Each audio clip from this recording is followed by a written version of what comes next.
Hey guys, welcome back to a brand new video. In today's video, we're going to be taking a look at the 2022 Senate election in the state of Florida and analyzing who I think is favored in this race. So we're just going to hop right into it. Not too much of an intro today. We're going to take a look at the 2018 Senate election, which was the most recent Senate election in the state. So this election was very narrow, where Governor Rick Scott ended up unseating Democratic incumbent Bill Nelson by just over 10,000 votes. This race was very competitive from the get-go, and the final outcome reflected that. So just to take a look at this race, to go a little deeper into what happened in this race and why it ended up flipping to the Republicans in a year that was otherwise very favorable to Democrats. So I guess a few things happened. So first of all, in the predictions that we had seen, everyone expected this race to be very competitive, but when people generally dragged feet to the fire, Bill Nelson was viewed as the favorite. So if we take a look at the predictions for this race, most of it is toss-up. Obviously, no one really had to say for likely for a party, but for the people that gave predictions, Bill Nelson was ahead, and in the majority of polling we saw, he was also leading. The latest poll from Trafalgar did have Rick Scott winning, but on all those conducted that, went to Election Day, we saw a tie from Harris X. We saw Scott in the lead by 2%.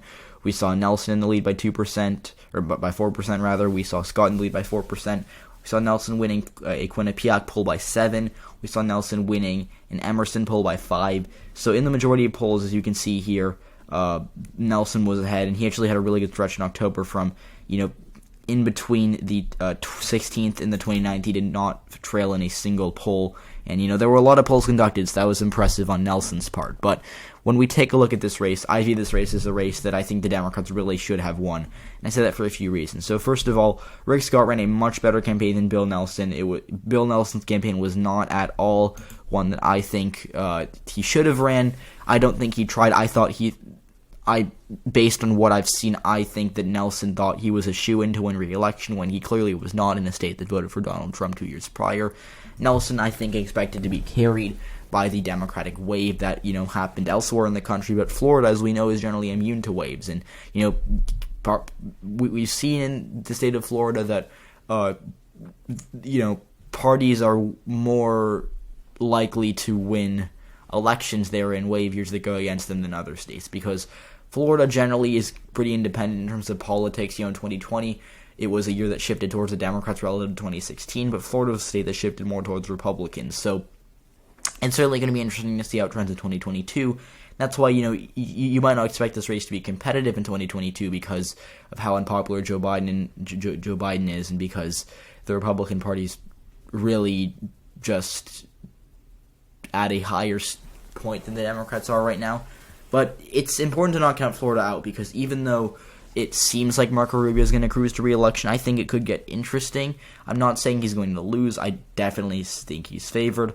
But it could get interesting because Florida is generally immune to waves, and because they have some wacky election results, like in 2018, where Bill Nelson lost re-election. So when we take a look at, I guess, this race, just to go a little deeper into it, so just to take a look at the coalitions here, the 5 most competitive counties in Florida all won Bill Nelson, or were all won by Bill Nelson. So those counties are Monroe County, St. Lucie County, Pinellas County right here, Seminole County, as well as Duval County. And 3 of these 5 counties voted for Joe Biden. And the general rule of thumb is that for a Democrat to win the state, they have to win at least 4, preferably 5. But Nelson actually lost the state of Florida despite winning these 5 counties. And that's just, I guess it goes to show how well Rick Scott did in the Republican counties and the counties that he won. And he also did better than Donald Trump in 2016, not 2020, but in 2016, Trump lost Miami-Dade County by 29. Miami-Dade is the largest county in Florida. And in 2018, the Senate race, it narrowed up to a 20-point margin of victory for the Democratic Party. And then in 2020, it narrowed up to a 7% margin of victory for the Democratic Party. So it's had quite a significant trend towards the right in the past 5 years. And because of that, I do expect Florida to be a state that continues to trend to the right. Now, that being said, I think we should really look at the coalitions other than Miami-Dade County, because yes, I think we all know that Miami-Dade is trending to the right, and it's going to be competitive in 2022 for both Marco Rubio and Ron DeSantis. We should also take a look at the counties that were competitive that Bill Nelson ended up winning or overperformed in. So first of all, Nelson won Monroe County. In Monroe County, it was very close. As you can see here, he only won it by like 16 votes. It was a very close county, but the reason that he won it was because he did better with white voters in the rural northern part of the county, and he also did better with Hispanic voters in the southern part of the county, especially in the Florida Keys. And the Keys are, of course, part of this county. I know it's being obscured, but yes, the Keys are part of Monroe County. And the reason that Biden lost Monroe County is because he just did so poorly with Hispanic voters in the Keys, but Joe Biden lost Monroe County by about 8%. So just to take a look again at the other counties, St. Lucie County voted for Bill Nelson by about 4%. This was a county that Trump won by about 4% the other way. He didn't win it by 4, he won it by a little less. He won it by about 1.5%, but it was still a county that was very, very competitive in this race, and both candidates wanted to win it because the city of Port St. Lucie was going to be very important in this race. It ended up voting for Bill Nelson. Again, that's in part because he did quite well with suburbanites, and he also just ran ahead of Joe Biden with white voters in the state of Florida. In Pinellas County, as you can see right here, it voted for Bill Nelson by about 5%. Again, in 2020, it was very close. Trump only lost it by about 0.1%, or 0.3%, I guess I should say. It was about a 1,000 margin of victory, or a 1,000 vote margin of victory for Joe Biden.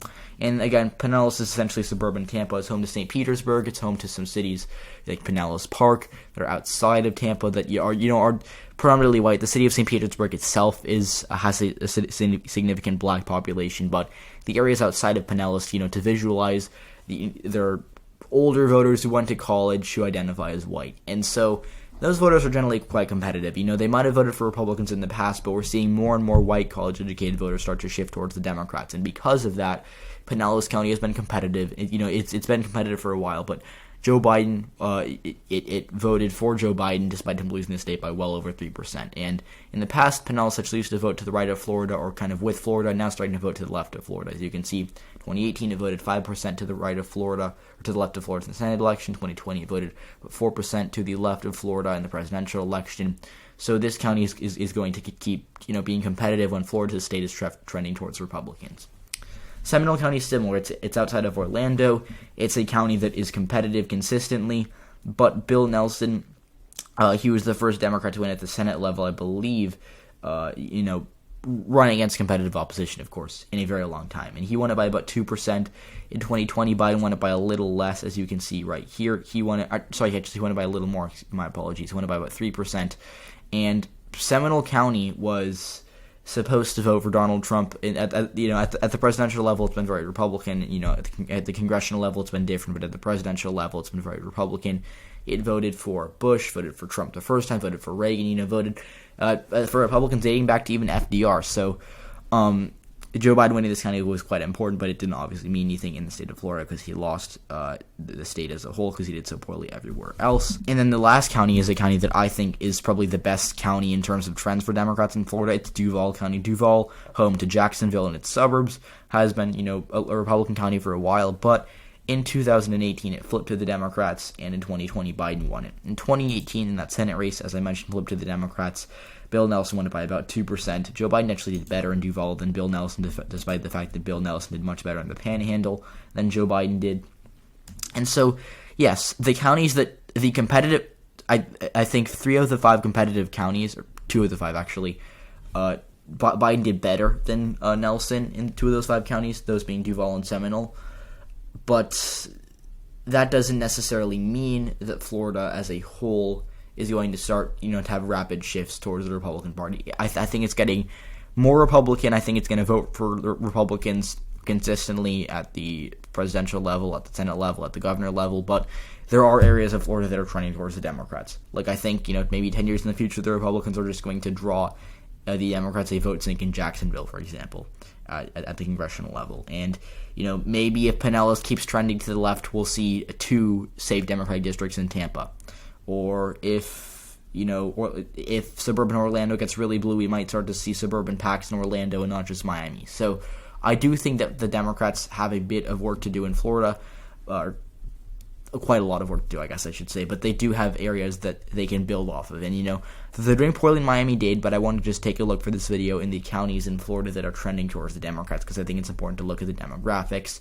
Because, yes, Democrats, they still technically do better with Hispanics and white college-educated voters, but in Florida, they're trending the opposite way. Hispanics are trending towards Republicans, and white college-educated voters are trending towards Democrats. So I'm very interested to see the coalition for 2022, because I think they're going to tell us a lot about the future, because in 2020, we saw kind of a mix where Joe Biden did better than Senate Democrats did in the past with college-educated white voters, especially in the suburbs in, Jacksonville and Orlando.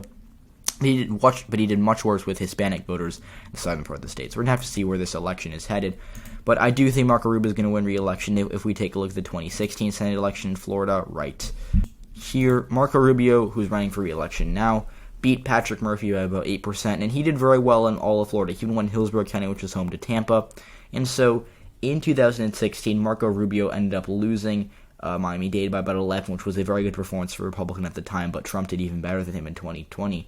He lost Palm Beach and Broward by much less than Trump did in 2016. He actually matched Trump in 2020 in Broward. He did much better in Palm Beach. He lost it by 9 when Trump, I think, lost it by over 20%. And he just got a lot of Hispanic Americans to support him when they voted for Clinton on the same ballot. Now, as you can see, Marco Rubio did very well in a lot. Like, he won Monroe County comfortably. He won Monroe County, not comfortably, I should say, but he won it by about 8%, or 7%, I think is more accurate, yeah. And he also did very well in Tampa. He won Pinellas County by about 3%, and he won Hillsborough by the skin of his teeth by 0.5%, 2,000 votes there, which, was impressive because it was a Clinton County, it was a Biden County, it was a Gillum County, and it was a Nelson County. And he also did very well in Duval. He won Duval County by over 16%. It was, looking back, it was a really impressive performance considering the fact that, 2 years later it voted for Democrats in 2020, voted for Joe Biden. And so Rubio is unique because he is able to do very well with Hispanics and white voters who have college degrees. And so in 2022, I'll be interested to see if he can hold on to that because, there are 2 arguments to be made. The first is that he'll continue to do well with Hispanics, but that he'll lose a little ground with white voters with college degrees because they have been trending blue universally since 2016. But on the other hand, there's an argument to say that because Joe Biden's so unpopular and because Rubio is such a strong incumbent, he can hold on to these voters. So I'm going to be very interested to see this race. I think he's going to win re-election by probably a similar amount to 2016. He won't be running against Patrick Murphy again, but he will be running against likely Val Demings. And so, yes, we're going to have to see this race, how it turns out. But I'm interested to see what happens with these coalitions because it'll be very interesting to see which voters end up supporting Marco Rubio's campaign and which voters end up supporting Val Demings' campaign. So that is all for this video. I hope you enjoyed. I hope to do more of these videos where we take a look at, a deep dive into some of these races, county by county, because it's really interesting to see the trends, the demographics, and visualizing what the race looks like, because I do believe wholeheartedly that visualization is the most important aspect of election forecasting. So, again, I hope you learned something. I hope you enjoyed this video, and if you did, leave a like. Let me know what you think in the comments down below, and I'll see you all in the next one.